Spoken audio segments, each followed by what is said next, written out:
So, what happens when we aren't? Our bodies are designed to respond to touch and not just to sense the environment around us.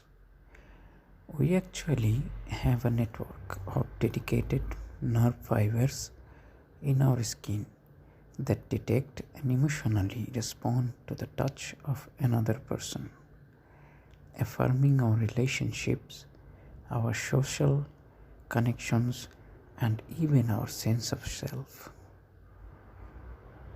So, what happens when we don't receive that?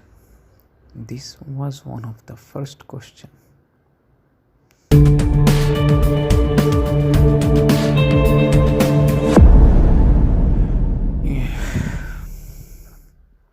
Based at the University of Gothenburg, Sweden, she has studied these nerves known as C-tactical or CT afferents and their importance to our emotions for over a decade.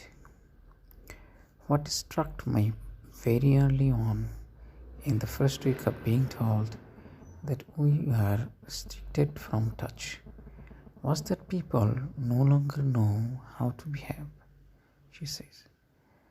Even if you don't consider yourself to be a tactical person, touch is or was embedded in the social structure of our lives.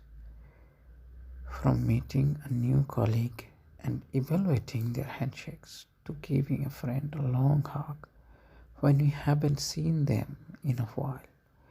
It is one of the fundamental ways we have all learned to relate to one another. To take it away is a very big intervention.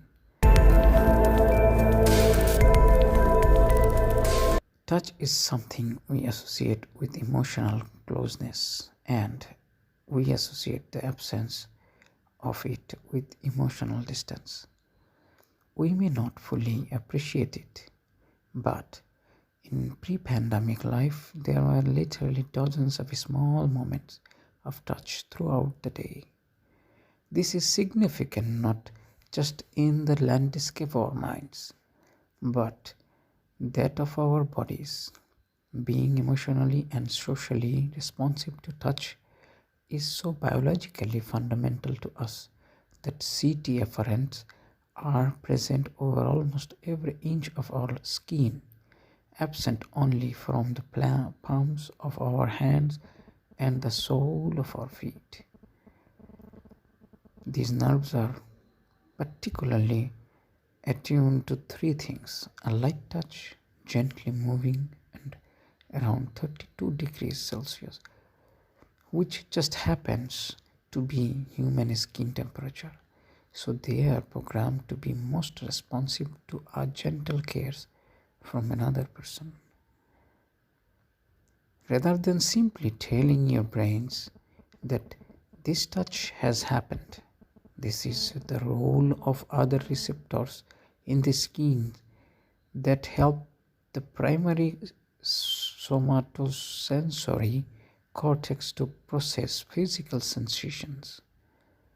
CT afferents instead send signals to the insular cortex. This is a deeper part of the cortex that deals more with your emotional equilibrium. So you will get kind of a vague sensation. In the best of case, it will be, that was nice, I'm accepted, I feel safer now. Someone is counting on me.